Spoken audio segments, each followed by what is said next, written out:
Que el Señor nos bendiga. Voy a invitarle a que abra su Biblia en el Antiguo Testamento, en el libro de Salmos.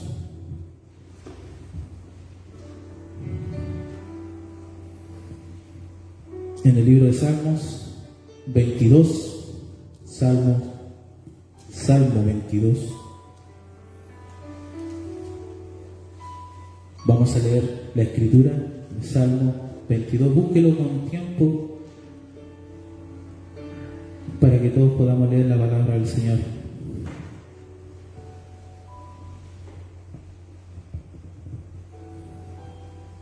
Salmo 22.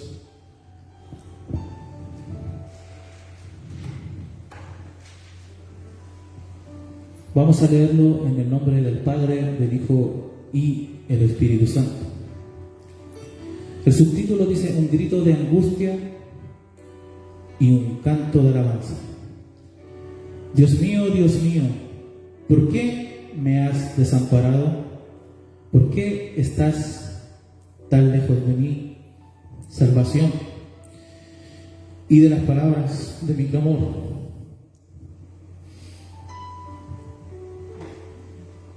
Dios mío, clamo de día y no respondes, y de noche y no hay para mí reposo. Pero tú eres santo, tú que habitas entre las alabanzas de Israel. En ti esperaron nuestros padres, esperaron y tú los libraste. Clamaron a ti y fueron librados. Confiaron en ti y fueron librados. Clamaron a ti y fueron librados. El 5. Confiaron en ti y no fueron avergonzados. Mas yo soy gusano y no hombre, oprobio de los hombres y despreciado del pueblo. Todos los que me ven me escarnecen, estiran la boca, menean la cabeza diciendo: se encomendó a Jehová, líbrele él, sálvele, puesto que en él se complacía. Pero tú eres el que me sacó del vientre, el que me hizo estar confiado desde que estaba en los pechos de mi madre. Sobre ti fui echado desde antes de nacer, desde el vientre de mi madre. Tú eres mi Dios. No te alejes de mí, porque la angustia está cerca, porque no hay quien ayude. Me han rodeado muchos toros, fuertes toros de Basán me han cercado. Abrieron sobre mí su boca, como león rapaz, rugiente. He sido derramado como agua, y todos mis huesos se descoyuntaron. Mi corazón fue como cera, derritiéndose en medio de mis entrañas. Como un tiesto se secó mi vigor, y mi lengua se pegó a mi paladar, y me han puesto en el polvo de la muerte. Porque perros me han rodeado, me ha cercado cuadrilla de maligno. Horadaron mis manos y mis pies. Contar puedo todos mis huesos, entre tanto ellos me miran y me observan. Repartieron entre sí mis vestidos, y sobre mi ropa echaron suertes. Mas tú, oh Jehová, no te alejes, fortaleza mía. Apresúrate a socorrerme. Libra de la espada mi alma, del poder del perro mi vida. Sálvame de la boca del león y líbrame de los cuernos de los búfalos.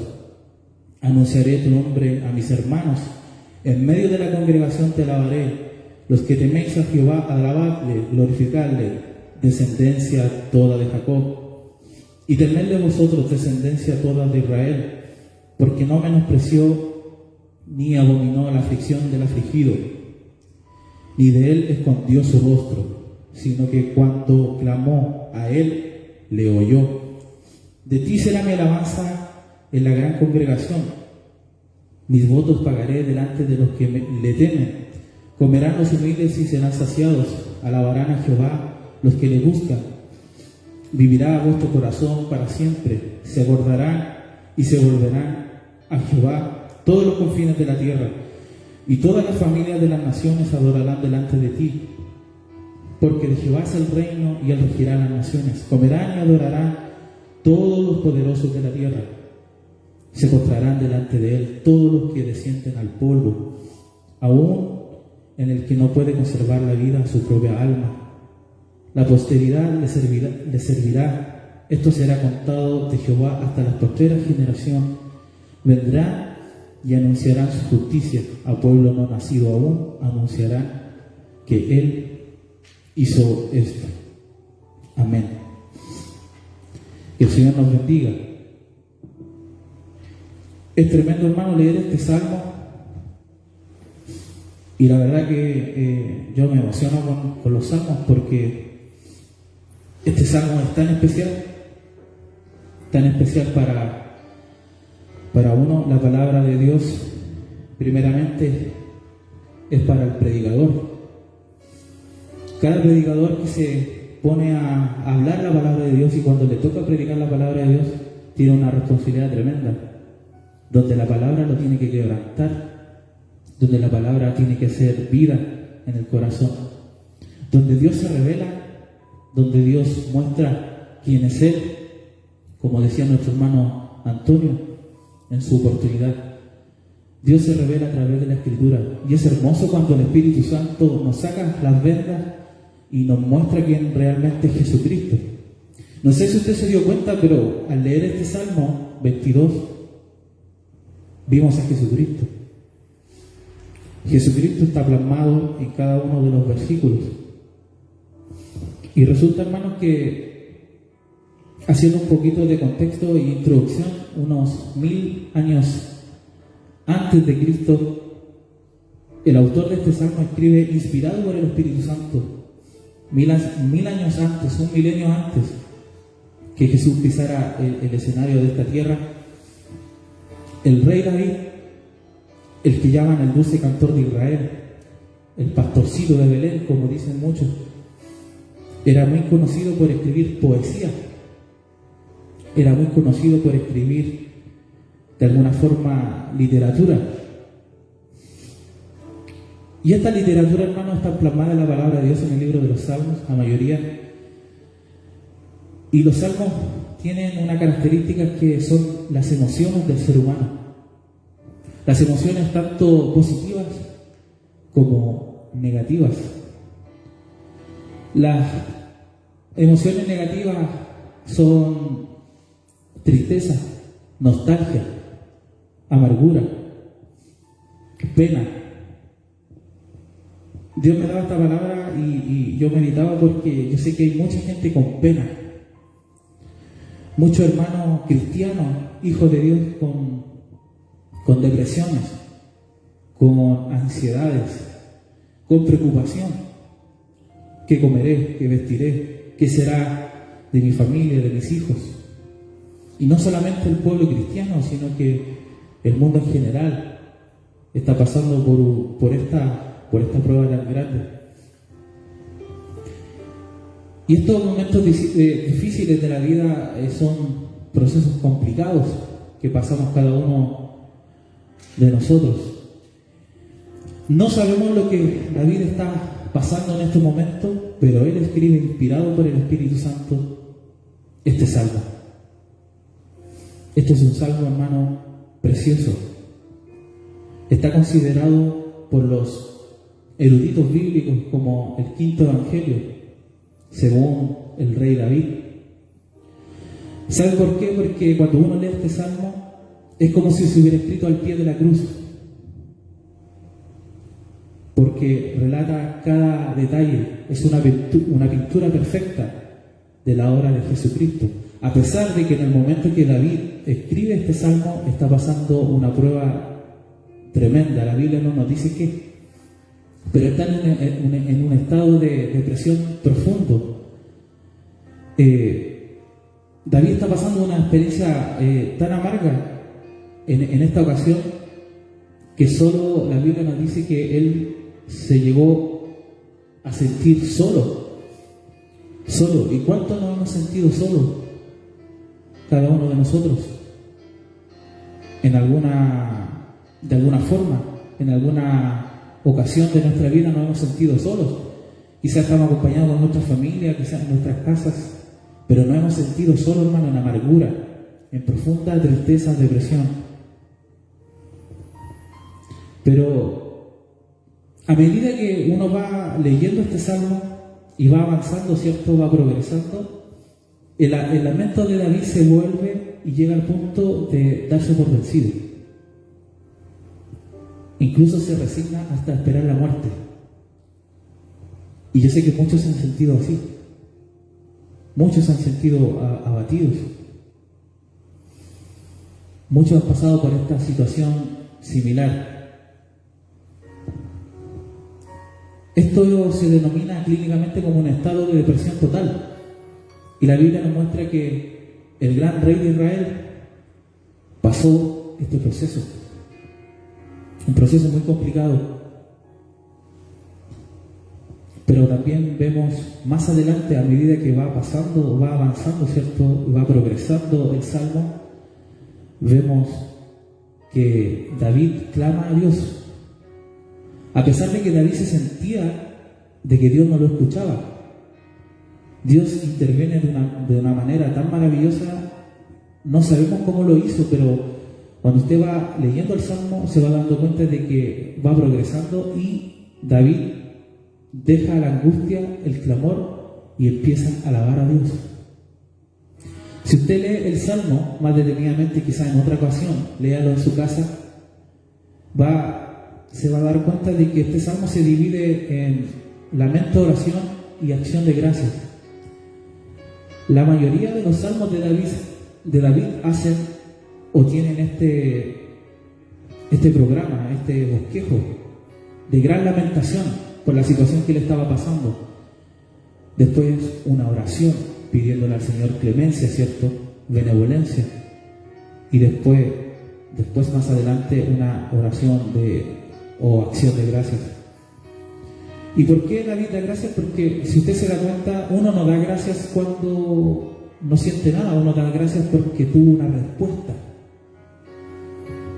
David da gracias, hace esta acción de gracia porque tuvo la respuesta. La Biblia no lo comenta, no lo dice, pero Dios respondió la oración de David, de esa aflicción que él estaba pasando amargamente, quizás profundo, en una depresión, en una enfermedad, ¿cierto? En un estado mental muy decaído.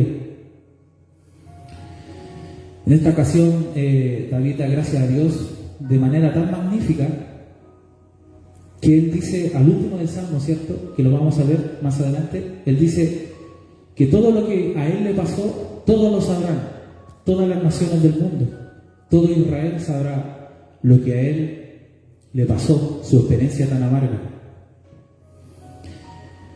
Aquí David también hace, y esto es solamente soberanía de Dios,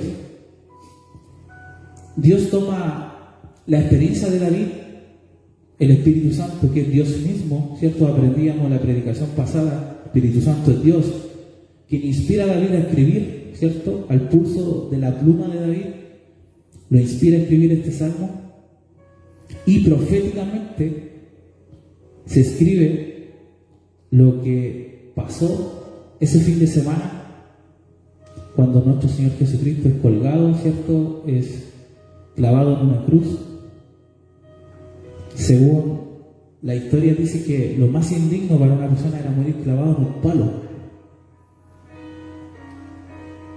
Es lo más indigno. Lo más probable es que Jesucristo también estuviera desnudo, y eso era una deshonra, ¿cierto? En son de burla también le pusieron corona de espinas. Usted sabe la historia, conoce la Biblia.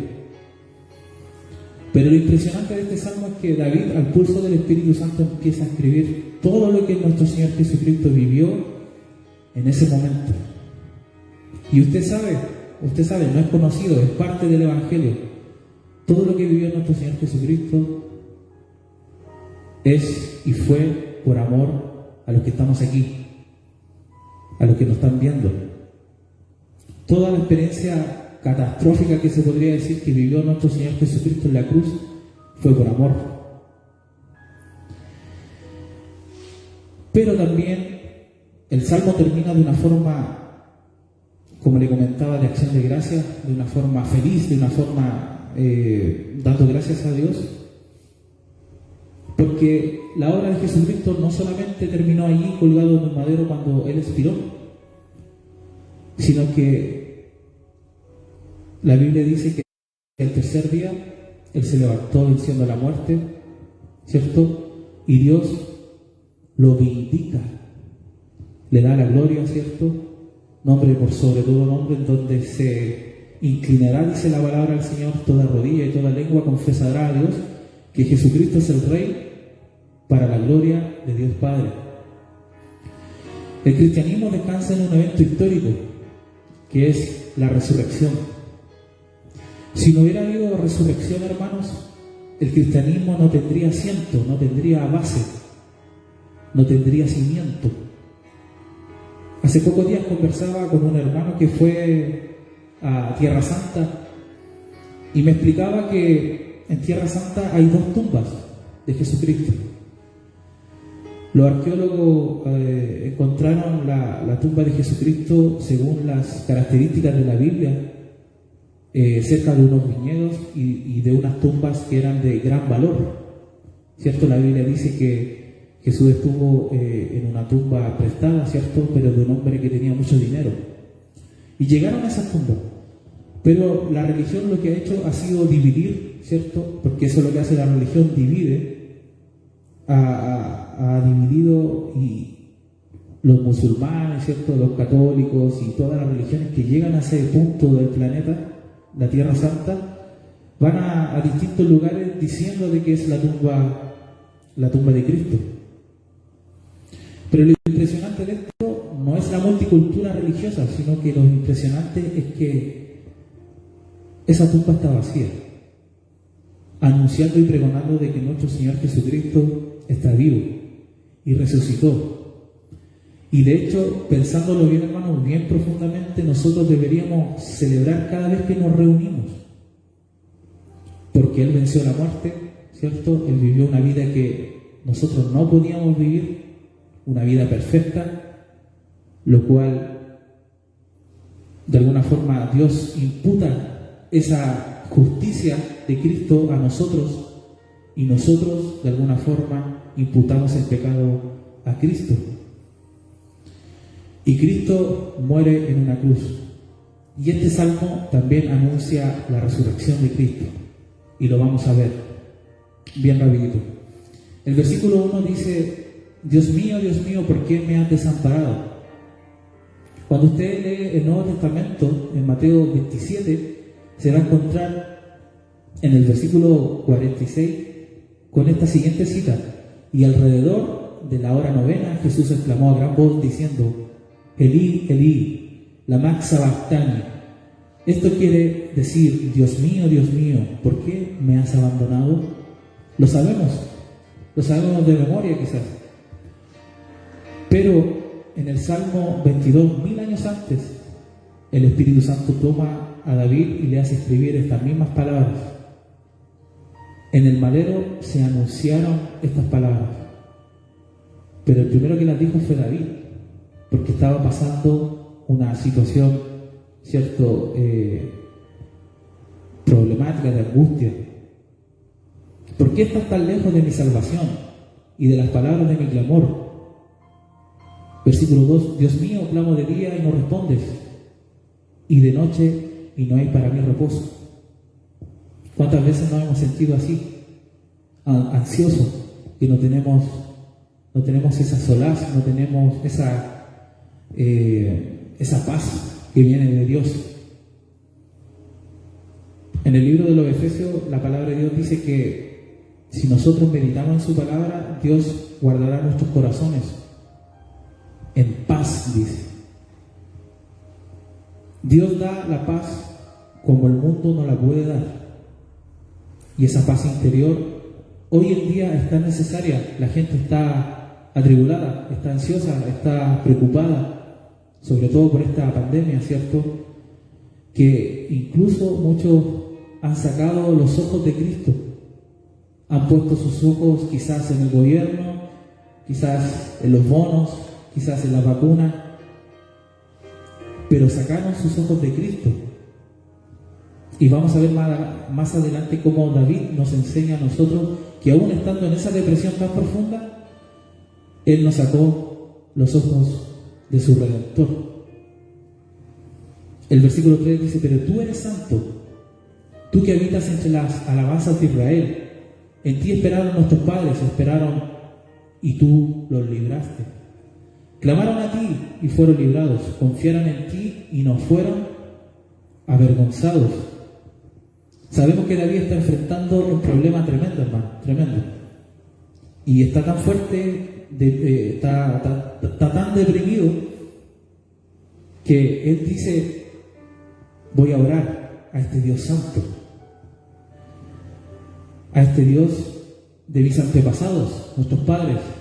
Lo más probable es que se esté refiriendo a Abraham, Isaac y Jacob,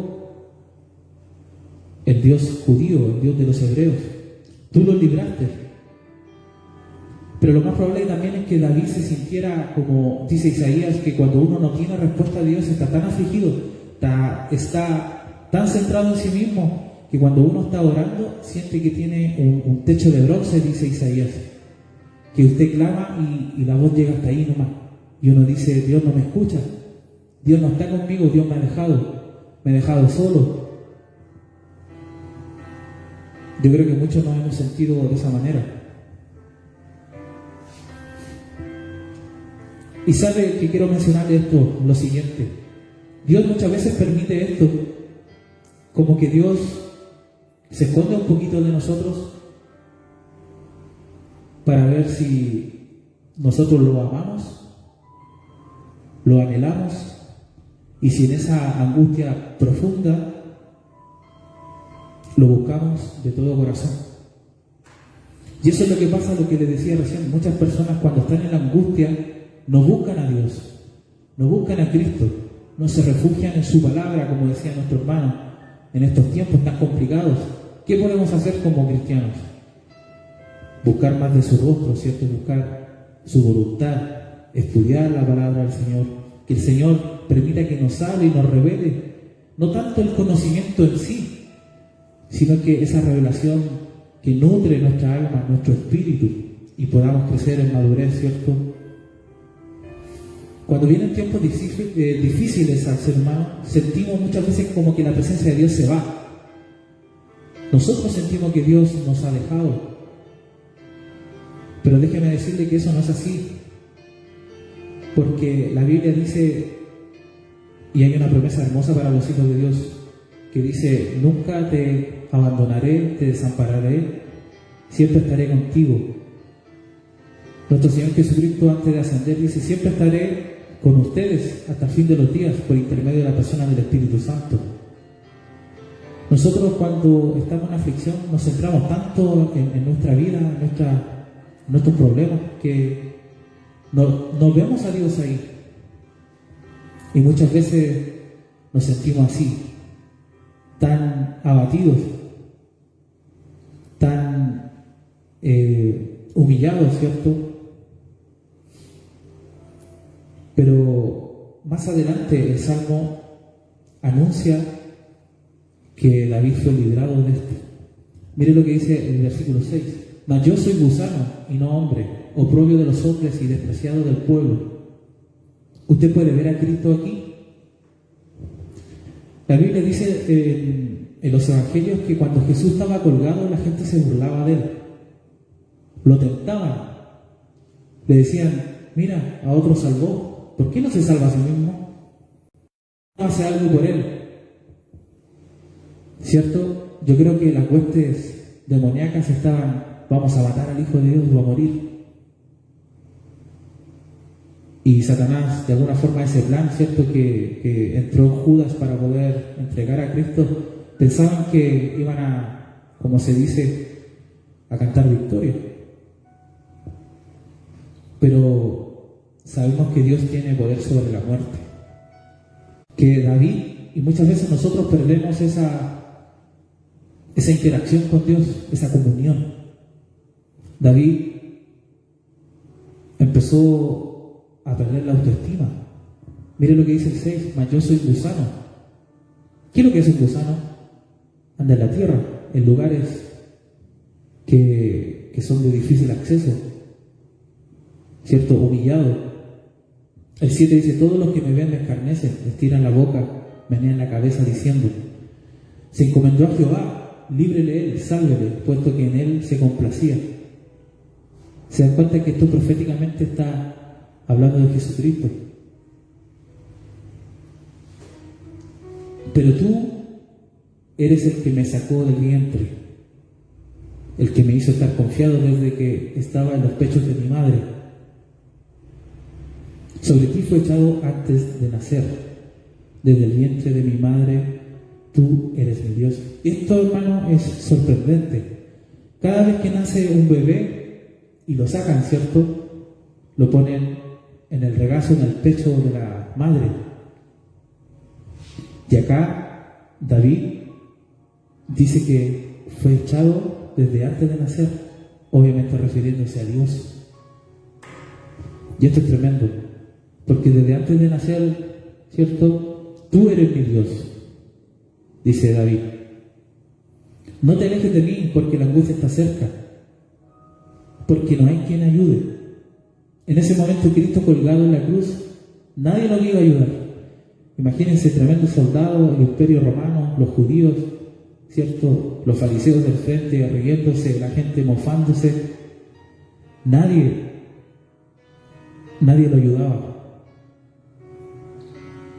El 12, me han rodeado muchos toros, fuertes toros de Basán, me han cercado.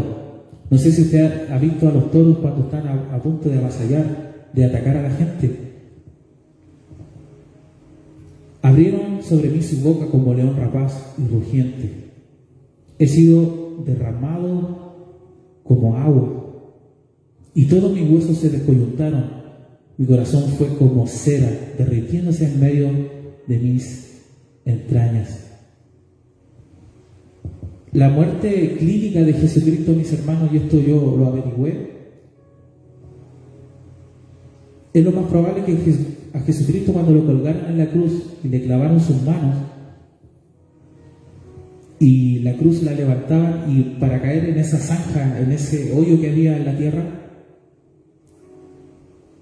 el impacto al caer era tan fuerte que los huesos de esta parte del cuerpo, ¿cierto?, de Jesús, de los hombres, los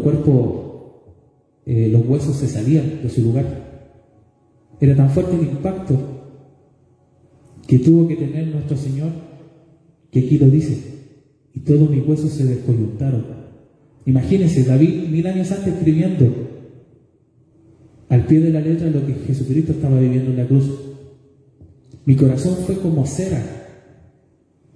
El corazón de Jesucristo se empezó a derretir, ¿cierto? Por la pena, por la carga del pecado. En ese momento Él estaba recibiendo todo el pecado de la humanidad y a la vez toda la ira del Padre, derritiéndose en medio de mis entrañas. Como un tiesto se secó mi vigor, perdió todas las fuerzas. Todas las fuerzas las perdió nuestro Señor Jesucristo. Mi lengua se pegó a mi paladar y me han puesto en el polvo de la muerte.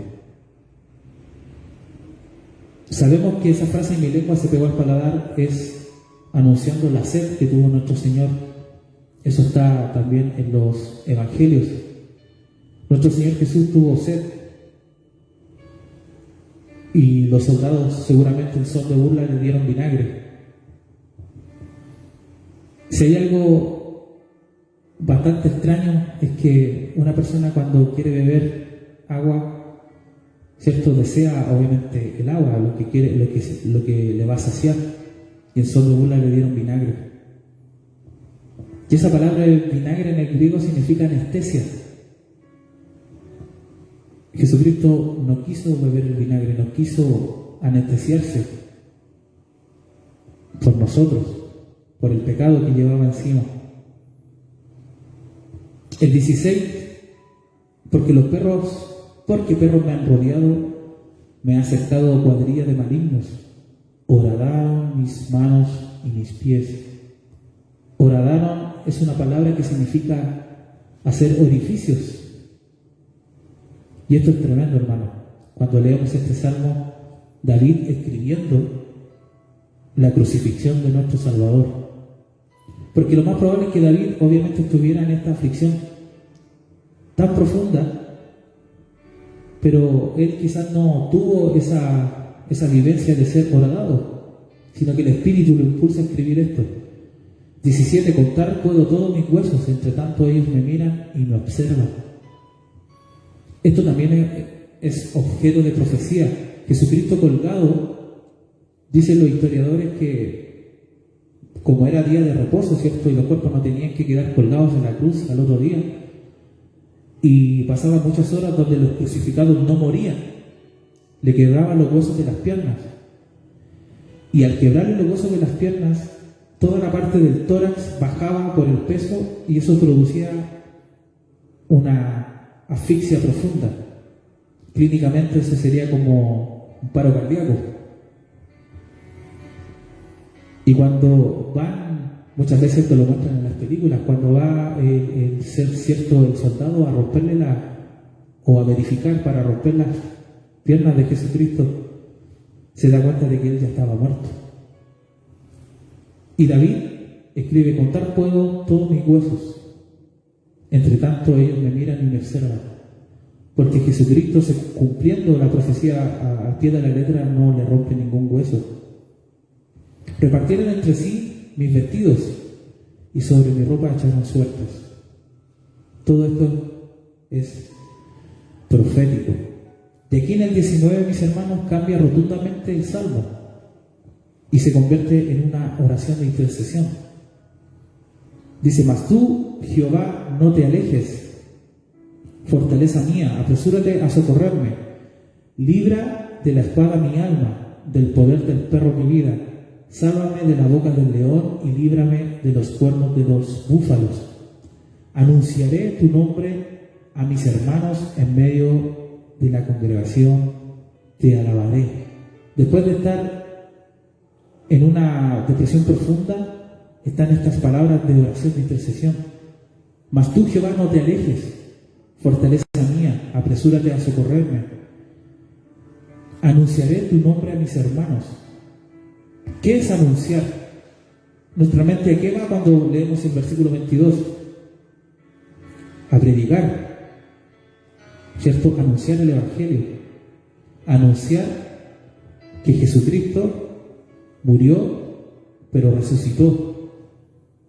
En medio de la congregación te alabaré. Los que teméis a Jehová, alabadle, glorificadle, descendencia toda de Jacob, y temedle vosotros, descendencia toda de Israel.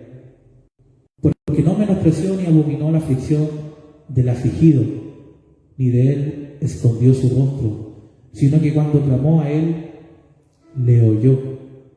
Y que hay otro dato muy interesante, mis hermanos amados, que cuando uno está en una buena relación con alguien, lo primero que uno hace es mirarse a la cara.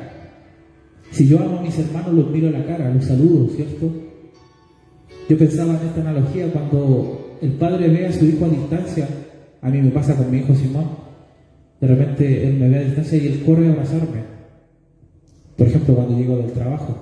Y el primer contacto es la mirada.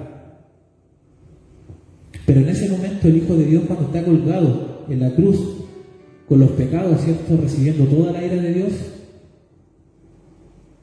el Padre voltea su rostro.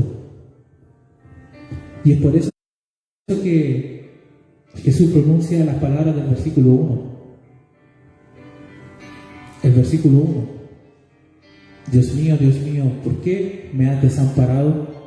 ¿Por qué estás tan lejos de mi salvación y de las palabras de mi clamor? Sabemos que Dios es santo, santo, santo. Él es justicia.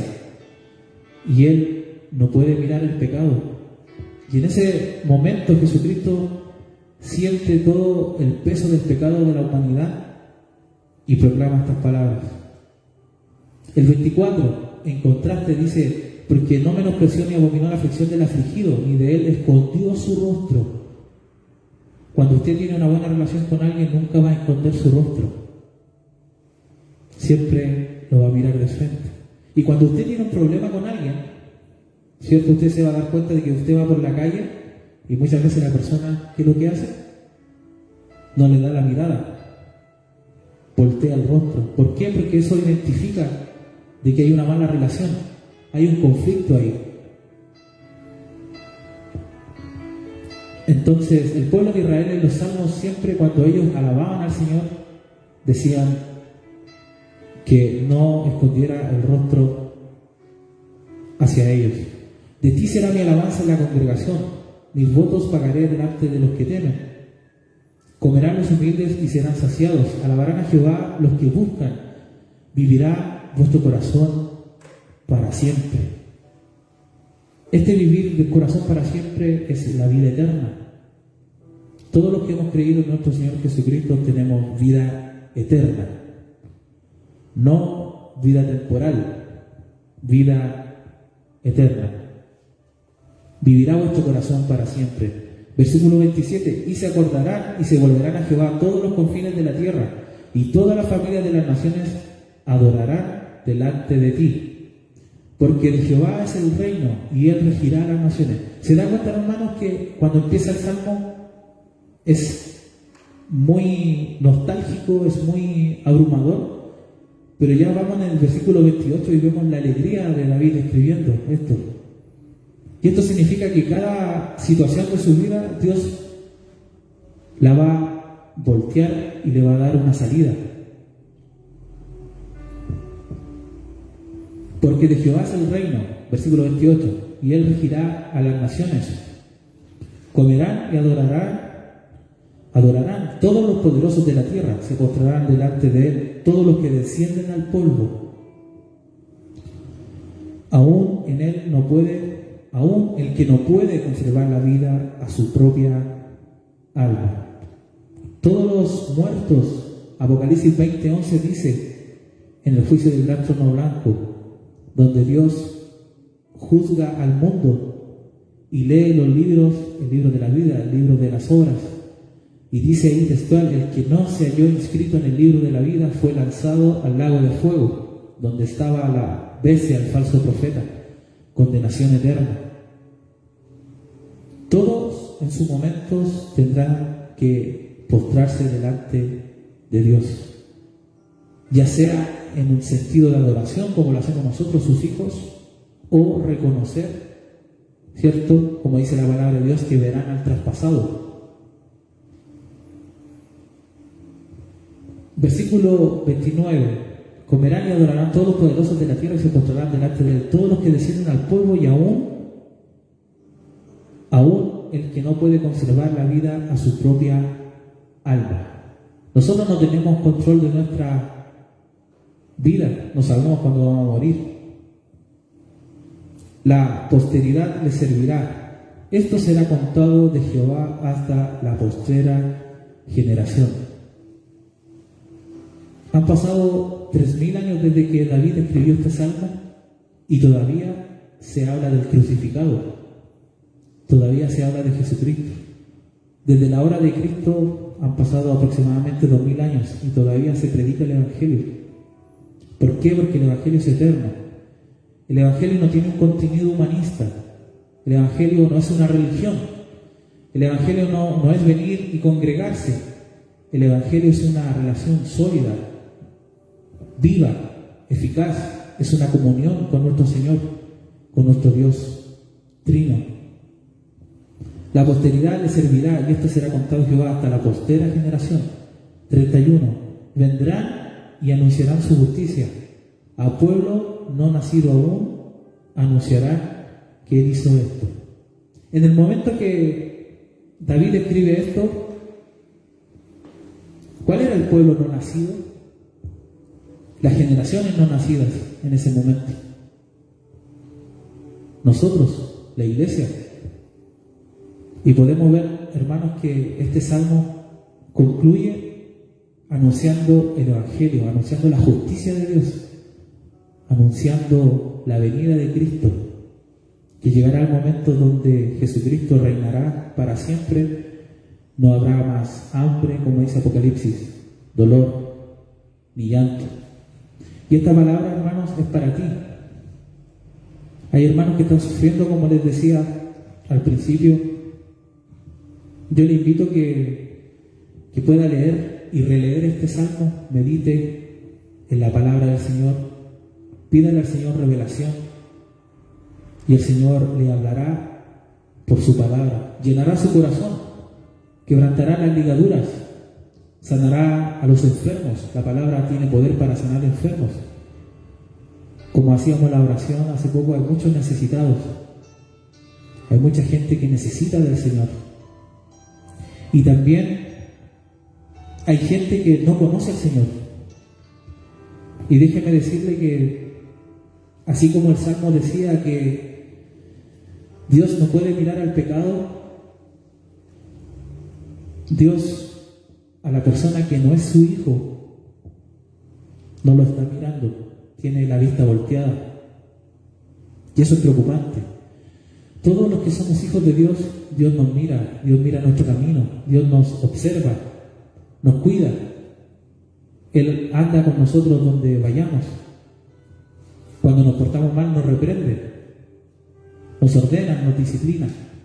Pero al perdido, la Biblia nos muestra que Él da vuelta su vista, su mirada, y eso significa ira, significa que Dios no se complace en la maldad. Así que este mensaje también es para ti.